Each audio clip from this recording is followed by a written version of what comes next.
Até o final desse vídeo você vai descobrir se Fleabag é uma série que é do início ao fim absolutamente perfeita ou não. E por quê? Baseado em fatos praticamente científicos, porque posso dizer que li o roteiro do início ao fim dessa série. 400 páginas. Disponíveis, não é um publi. Inclusive eu sonho muito em ter meu primeiro publi. Mas fica essa questão, enfim. Fleabag. Assustada. Padre. Do quê? Fleabag. Não é fácil pra ela dizer. De esquecer coisas, pessoas. Bitch. Esquecer pessoas. Bitch. Ela bebe. Fleabag. Eu quero que alguém me diga o que vestir pela manhã. Padre. Bom, eu acho que tem pessoas que poderiam fazer isso. Fleabag. Não, eu quero pessoas pra me contarem o que vestir em toda manhã. Eu quero pessoas pra me contarem o que comer, o que gostar, o que odiar, o que ter raiva sobre, o que escutar, que bandas gostar, pra o que comprar ingressos, que piadas fazer, que piadas não fazer. Eu quero pessoas pra me falar pra quem votar, em que acreditar, como amar e como contar pra eles. Eu acho que eu só quero alguém pra me contar como viver a minha vida. Padre. Porque até agora eu acho que eu tô fazendo errado. Bitch.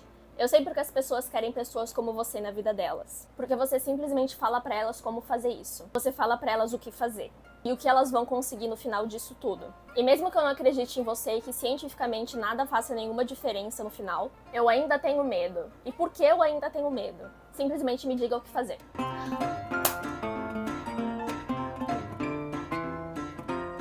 Gente, eu nunca tinha assistido Fleabag. E aí eu precisei ler o roteiro enquanto eu assistia, porque isso torna tudo muito mais legal. E essa parte, especificamente, já vai pra minha primeira observação. O mais forte dessa série, com certeza, é o roteiro, que é escrito pela Phoebe Waller-Bridge, que é, obviamente, a protagonista. Todo mundo já sabe sobre Fleabag. Eu espero ter a certeza que você já tenha assistido, diferentemente de mim, que eu tenho a vida fora de ordem. Mas ela é tão genial.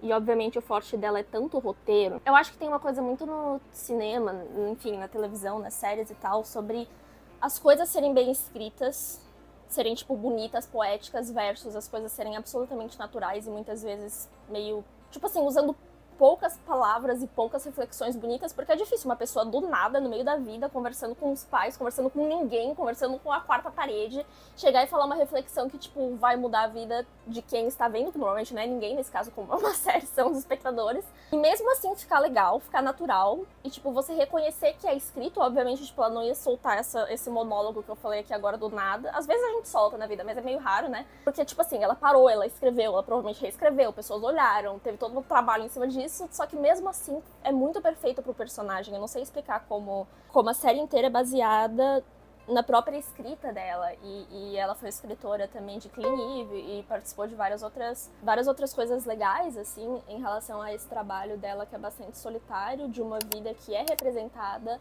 em Fleabag de uma forma bastante autobiográfica, que veio de uma peça de teatro de só 10 minutos, que fala sobre a primeira temporada especificamente. Enfim, vamos lá.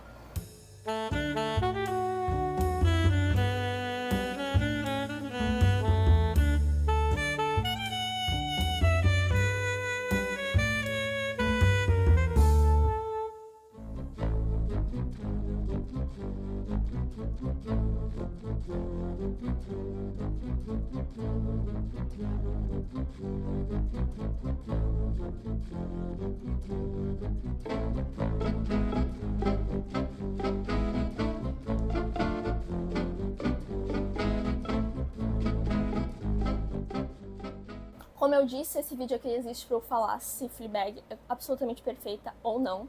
Vai ter spoilers do início ao fim. Como vocês sabem, a Fleabag, que não tem um nome específico, porque ela é todas nós, todos nós, todas nós. E eu acho que isso é literalmente a coisa mais importante e implícita já desde o primeiro episódio, que ela é a representação humana da vulnerabilidade, porque é óbvio que tem pessoa, ela é uma pessoa extremamente vulnerável, que é tipo, a cara dela é a vulnerabilidade e os sentimentos dela, por mais que ela tenha inclusive dificuldade de falar sobre eles e obviamente dificuldade de expressar isso com totalidade, mas todo mundo sabe o que tá acontecendo, tá tudo nas entrelinhas, essa questão familiar, de amizades, de culpa, de medo, de amor e tudo mais, até ela conseguir, enfim, explodir essa história toda no final das 2 temporadas e tal. E, enfim, por mais que, tipo, a maioria de nós não sejamos literalmente como ela, tipo, tem pessoas que se identificam mais, tem pessoas que se identificam menos, obviamente, com a personagem, mas todos nós temos dentro da gente esses sentimentos fortes em relação à perda, em relação a relacionamento, em relação a coisas que a gente faz de errado, coisas que dão certo, coisas que a gente acha muito absurdo, coisas que a gente faz que é muito absurdo por conta de algum vazio, coisas que a gente fala que as pessoas têm uma reação, tipo, vazia também. Muitas vezes eu acho que ela representa essa piada sem risada depois, mas que, tipo, todo mundo achou engraçado. Muitas vezes riem dela também, né? E por isso é um personagem tão importante. Eu acho que todo mundo... Isso é uma coisa meio óbvia, mas a gente sabe que ela não fica com o padre no final. E eu acho que eu tentei analisar, e obviamente fiz todas as minhas anotações de sempre, ok? Pra entender quais são os deslizes em Fleabag. Foi muito difícil, tá? De encontrar. Porque, obviamente, eu acho que qualquer roteiro não é necessariamente sobre final feliz ou final triste, ou, tipo, coisas que as pessoas queriam que acontecesse e coisas que as pessoas não queriam que acontecesse. Eu não sei qual seria a reação do público, por exemplo, se ela ficasse com o padre, ou, no caso, o padre ficasse com ela, ou se não ficasse, e o que esse Eu Te Amo representa, apesar dela, teoricamente, terminar sozinha e, teoricamente, terminar lá onde ela começou. A não ser o fato de representar a vida real, eu acho que tem uma outra questão também que gira muito em cima daquele objeto, daquela estátua que ela rouba desde o primeiro episódio da primeira temporada e que vai retornando. Além da relação dela com a câmera e com esse olhar muito específico que ela tem. Sei lá, eu não consigo imaginar essa atriz, escritora, fazendo outro personagem, porque, de fato... É um personagem muito caricato nesse sentido, junto com a irmã dela, que é feita pela atriz Sian Clifford. Elas estudaram teatro juntas e têm uma relação desde sempre muito legal, em que a Claire, essa personagem, pôde ser construída pela própria atriz e pelas duas ali durante toda a produção desse filme, de forma bastante, eu acho, real e de alguma forma independente e com bastante confiança entre elas e também liberdade e autonomia. I have 2 degrees, a husband and a Burberry coat. You shat in a sink. Uma série essa que ganhou Globos de Ouro, Emmys, que começou a ser distribuída na BBC e que depois foi comprada pela Amazon, e que tem o Andrew Scott como padre, o que torna tudo ainda mais hilário. See you Sunday? I'm joking, you're never ever allowed in my church again. Mas todo o intuito dessa série, e eu acho que a genialidade dela, é que ela faz essa mistura bastante nas entrelinhas entre comédia e drama. Na verdade, eu acho que não é nenhuma mistura. É uma série que se apresenta como uma comédia para poder passar uma mensagem de drama, o que é bastante inteligente, porque, por 2 motivos, eu acho. Ela, dentro da própria distribuição, eu acho que facilita um pouco não ser de cara um drama, assim, tipo, para as pessoas que vão comprar esse filme de alguma forma. E também, enquanto a gente está assistindo, é muito único o fato de que, muitas vezes, tipo assim, o que está acontecendo nos destrói, mas ao mesmo tempo a gente vê como ela leva isso de uma forma, querendo ou não, leve e traz logo o alívio cômico. Essa é puro alívio cômico e, ao mesmo tempo, os cortes são muito bem feitos, no sentido... Bem feitos, na minha opinião, porque são muito brutos e muito bruscos e muito em momentos que a gente quer ver a próxima sequência, a próxima cena, e os beats, como tem no próprio roteiro, como eu li no início, são muito específicos, e o roteiro, para quem leu, pode ver isso muito claramente, assim, tá disponível em livro, no Kindle também. Eu acho que eu paguei R$17 no Kindle só. Como ela escreve de uma forma bastante imagética, e isso é muito importante a partir do momento que ela já sabia que isso ia virar a série, né? Então, é muito diferente de escrever um livro, mas não quer dizer que ela vai escrever só ações, puramente, porque muitas vezes é o que a gente aprende e a fórmula ali do próprio roteiro, mas tem uns nuances muito legais que ela passa para que a gente entender de fato o vazio desse personagem, a gente entender de fato as emoções desse personagem, que é ela, mas que ela tem que representar para as outras pessoas antes da imagem, antes da gravação, como algo escrito. Eu acho que é muito legal para quem, enfim, quer aprender mais sobre roteiro e sobre maneiras originais de escrever uma coisa que tem que ser vendida pra alguém, eu acho. Tipo, que ela tem que apresentar essa ideia. É algo que eu penso muito, porque, não sei, eu acho que é difícil ser tão original de forma escrita e ao mesmo tempo passar sua mensagem de um jeito muito claro, porque ela tem sacadas muito únicas. E isso faz, inclusive, essa ser uma das séries favoritas do Barack Obama. Eu falei sobre a estátua, eu já vou voltar neste tópico. Porque, assim como Queer, que foi o primeiro filme aqui do Cineclube, Fleabag também é uma peça audiovisual cheia de objetos que marcam cada episódio, que marcam cada momento e que nos levam a compreender os personagens e a relação entre eles de uma forma bastante... como se o próprio objeto, a própria relação das coisas fosse um personagem por si só, sabe? O fato de ela ter o café, que é do Porquinho da Índia, a própria estátua, o cabelo da Claire, sabe? Essas coisinhas que vão acontecendo. O cabelo dela, o jeito que ela se veste, o padre ser um padre, sabe? A gente pode, às vezes, fazer muito uma história quadradinha de uma mulher de cabelo liso que se apaixona por um carinha loiro e moram numa casa moderninha com as paredes cinzas. Mas por que não colocar um padre, colocar ela de uma forma diferente? Tipo, colocar uma lanchonete de porco da Índia, sabe? E o que isso é para as outras pessoas. Eu tô falando, Fleabag é perfeito, Fleabag é não sei o que. Gente, a única coisa que eu consigo pensar sobre esse roteiro, que eu pessoalmente não gosto, eu sei que eu sou uma pessoa crítica, tipo assim, muito apaixonada, no sentido de que eu costumo só conseguir elogiar as coisas, é muito mais difícil para mim conseguir fazer uma crítica negativa de alguma forma. Mas eu tenho tanto ranço da Boo, a personagenzinha, amiga da Fleabag, que ela fica remoendo. O que tá passando aqui? É Fleabag ainda? Acho que não. Enfim. O que eu tava falando? A da Boo. Sabe, a Fleabag claramente ama muito ela, e um dos motivos pra ela estar tão em luto, além da mãe, além da solidão, além da inicialmente falha do negócio, além da vida adulta, além dos relacionamentos, dos vícios, da loucura, de tudo, é essa amiga, né? Que ela perdeu. Por um motivo que ela, querendo ou não, causou. Mas, gente, essa amiga é tão chata. Toda vez que ela aparece, ela é chata. Parece que ela faz mal pra Fleabag. Parece que ela é meio boba. Ela não... sabe? Tipo... Não tô falando que ela precisava ser uma, sei lá, engenheira que andasse de salto e fosse a mulher padrão da sociedade, educada e simpaticíssima e plastificada e superficializada. Muito pelo contrário.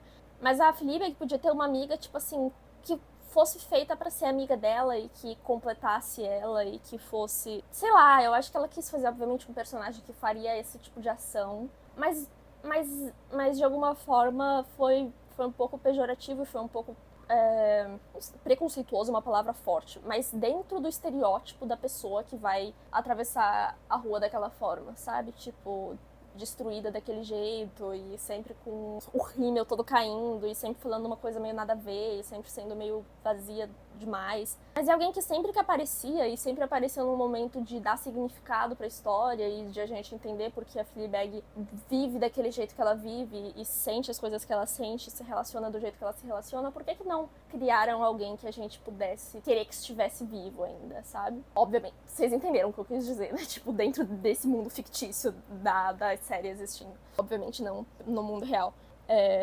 Enfim, a questão das transições que eu tava falando, de serem muito no ponto, eu acho que as coisas que a Fleabag fala também são muito no ponto, tipo... E por outro motivo do que eu falei no início, da questão da naturalidade de um roteiro falado ser bom e ao mesmo tempo a gente saber que é escrito, mas não perceber na hora porque a gente tá envolvido e é bom, ao mesmo tempo não aconteceria na vida real, ao mesmo tempo expressa muito bem a vida real e ela é uma boa escritora e uma boa atriz. Não nesse sentido especificamente, mas num sentido, eu acho, mais do storytelling, no sentido da sequência e da fluidez da história.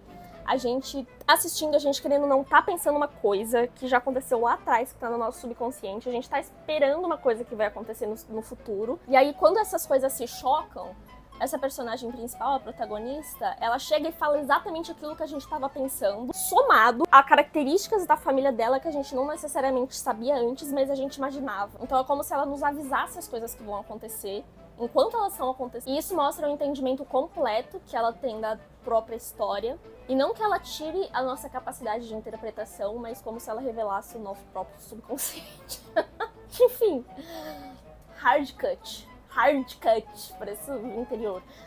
Hard cut. É o corte entre cenas, que eu acho que faz muito bem, inclusive sempre quando aparece o título. E a Phoebe, ela claramente tinha a visão toda da série antes de escrever. Não digo necessariamente, obviamente, ela não tinha todas as palavras, todos os detalhes, mas até para ela querer fazer esse roteiro e querer criar essa história, ela tinha muito em mente os detalhes especiais que faz a Fleabag ser essa personagem. Ela mesma disse que o principal relacionamento ali da Fleabag é o dela com o público. Essa amizade que quando ela vai lá naquela sessão de aquela terapia, aquele atendimento no final da primeira temporada, que o pai dela dá pra ela de presente de aniversário, ela fala pra terapeuta ali que ela tinha amigos e ela olha pra gente e faz a última grande quebra ali de barreira entre telas, para dar de alguma forma um fim àquela história. E a Phoebe, ela fala que quando surgiu a questão de fazer a segunda temporada, primeiramente ela não quis fazer, já que ela não saberia como colocar essa relação principal da personagem com o roteiro na segunda temporada. É doido de pensar, porque eu acho que a série não faria o menor sentido sem a segunda temporada, que ela é tão melhor desenvolvida, toda a história na segunda temporada, e chega todos os flashbacks da mãe e da amiga e do relacionamento dela com aquele carinha da amiga e o padre que tinha que existir e o que ele representa para esse discurso que eu acho que é esse monólogo que é o melhor quote de todo Fleabag. Enfim, ela não queria fazer isso porque tinha quebrado essa relação com os amigos da Fleabag, que são o público, mas a partir do momento que ela conseguiu trazer pelo padre um personagem que também via essa câmera, essa interação dela, ela mostrou que existem pessoas parecidas com a gente que têm um entendimento dos nossos silêncios e conseguiu, eu acho, criar um motivo pra existir uma outra temporada, o que é muito legal, porque muitas séries existem sem que haja um motivo, sabe? Eu falei dos flashbacks, e isso também é uma coisa que eu prestei atenção e que eu queria comentar um pouco sobre. Pausou? Ah, não. Acho que tá correndo. Eu costumo odiar flashbacks em filmes e séries, mas eu adoro os de Fleabag, porque ou são cenas muito aleatórias e muito curtas, colocadas muito do nada, o que dá uma leveza muito legal pra história. Ou são cenas mais longas, melhores desenvolvidas, mas que a gente queria muito ver há muitos episódios. Ela não vai revelando as coisas assim, tipo, facilmente e claramente, já desde o início. Ela vai dando dicas que vão trazendo o nosso entendimento e, consequentemente, a gente não ficou confuso e entediado de estar ali assistindo algo que a gente não entende. Mas a gente quer muito entender, sabe, o que realmente aconteceu e ela vai lá muito depois. E quando vem o flashback, a gente quer assistir ele. Ai, Fleabag, tô falando que Fleabag é perfeita, eu tô falando muito mais do roteiro do que, sei lá, das imagens. Gosto muito da imagem, na verdade, que tem a faixinha preta, assim. Eu acho que a maioria das séries não faz mais isso. Ou nunca fez, eu acho. Não sei, eu não sou uma... Tipo assim, faço cinema, procuro estudar, mas tô falando aqui de um amadorismo quase completo, tá? Completo não, vai. Filmo minhas coisinhas. Mas, tipo assim, não estudo loucamente, não sou professora de jeito nenhum de cinema ainda.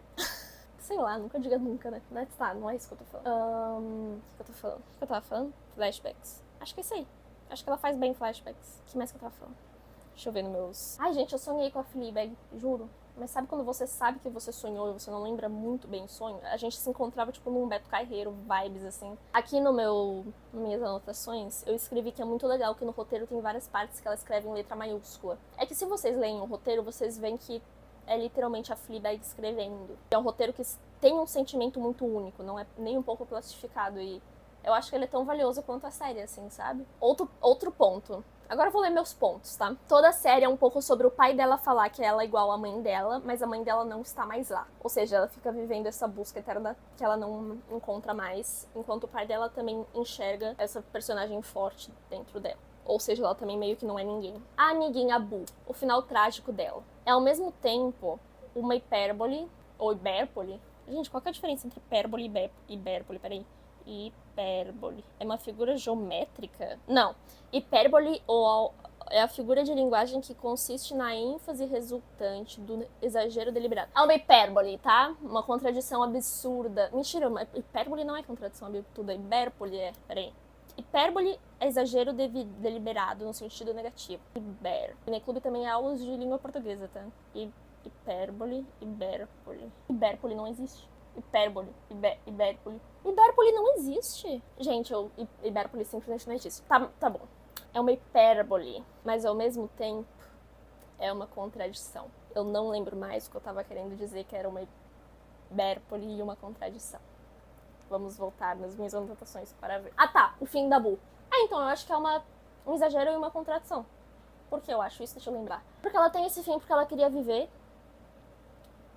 E é um exagero pelo simples fato de ter acontecido, né? O que eu não acho ruim. É só uma constatação aqui, tá? E eram essas minhas notas, o que faz a gente chegar finalmente no final. Será que Fleabag é uma série roteiralmente perfeita? Roteiralmente por quê? Eu sou uma pessoa que, pessoalmente, tô gostando de filmes cultzinhos e tal. Então, pra mim, ela seria imagicalmente perfeita se ela fosse, tipo, conceitual e linda e fotográfica e maravilhosa. E eu não acho que o fato... E eu acho que esse roteiro combina com uma coisa, tipo assim, que tivesse uma fotografia muito especial. Não acho que ela tenha uma fotografia muito especial, e fotografia é sempre uma coisa que, junto com o roteiro, porque eu gosto muito de fotografar e gosto muito de escrever, me chamam a atenção. Por mais que eu goste da, sei lá, diagramação do negócio, eu acho que a própria arte também e tal poderia ser mais legal, mas é ótimo. Tipo assim, é above average. É acima do comum, nesse sentido. Não é uma vibe Netflix, assim. Parece que quase chega lá, né? A gente tá falando de uma coisa bem popular e tal, mas... Enfim, tô falando de roteiro, tá bom? Tá bom. A resposta, Fleabag é perfeita, por mais que ela não termine com o padre. É que eu fiquei pessoalmente chateada que eu queria que o padre terminasse com ela, porque ela merece, porque ela sofre muito e tal. Mas, gente, eu vou contar pra vocês uma questão. Vocês estão prontos? Eu não sei se vocês estão prontos. Não sei se vocês estão prontos, mas eu vou ler aqui o que eu escrevi, porque quando eu escrevi, eu mesma depois li o que eu escrevi, eu pensei, meu Deus, eu acabei de solucionar. Porque eu passei toda a minha leitura pensando assim, nossa, eu tenho que descobrir se essa série é perfeita. Eu quero descobrir, sabe? E aí, quando eu entendi este ponto, eu pude chegar a essa resolução pessoal sobre se Fleabag é perfeita ou não, e a minha vontade é compartilhar com o mundo essa resolução. Sobre a estátua, tá? A estátua toda é a síntese da série Fleabag. A estátua representa a presença roubada da mãe. Ai, gente, pelo amor de Deus, eu fiz o final perfeito e não tava gravando áudio desta negócio. Ó, o que tá diferente? Fleabag é perfeito ou não? A estátua representa a presença roubada, prestaram atenção? A presença roubada da mãe de Fleabag e Claire, e passada de pessoa a pessoa, por brincadeira, por roubo, mas sempre pertencendo a uma pessoa só. Pra quem essa estátua sempre vai acabar na série? Fleabag. Sempre vai acabar. Por mais que ela seja um prêmio de mulher na economia lá da advogada da Claire, por mais que ela seja uma obra de arte da madrasta, por mais que ela seja um investimento financeiro logo no segundo episódio, ela sempre acaba com Fleabag. E a partir que Fleabag entende a representação pessoal, profissional, social, mundial dessa estátua como sendo o corpo de sua própria mãe, ela vai acabar com ninguém mais que ninguém menos que ela. Ou seja, tudo o que acontece na série, de alguma forma, gira e atravessa essa estátua de um corpo feminino, ok? E o que é uma estátua? Uma representação histórica, entendeu? Uma memória eterna. Que existe claramente a partir de um padrão de comportamento de uma pessoa, que é uma pessoa que já nem mais tá ali, mas que mas que deixa um legado, que é a Fleabag, que somos nós. E ela termina a história com quem? Com ela mesma, inteira, que é a estátua. E é por isso que Fleabag é perfeito. É perfeito, é uma série perfeita. É um projeto audiovisual perfeito. É uma pessoa perfeita. Porque ela não fica com o padre, e o padre não fica com ela. Ela não fica, tipo assim... Não acontece uma revolução e ela fica muito feliz e ela descobre que ela não fez nada de errado nunca. Mas ela fica com a estátua. Ou seja, ela adquire seu próprio pertencimento e reconhecimento e conhecimento em um só objeto. Objeto esse, criado a partir de um roteiro, desde o início, desde sempre. Vocês entendem? Porque eu acho que é perfeito. Entenderam? Espero que sim. E eu peço pra vocês encarecidamente pra deixarem seu comentário, sua curtida, seu amor a Fleabag. Aí vocês comentam assim: Luísa, você é muito inteligente e cineasta e roteirista e muito maravilhosa e linda. E aí eu respondo pra vocês: vocês também, gente. Porque todos somos um só. Assim como o cinema nos ensina. Até o próximo episódio do Cineclube.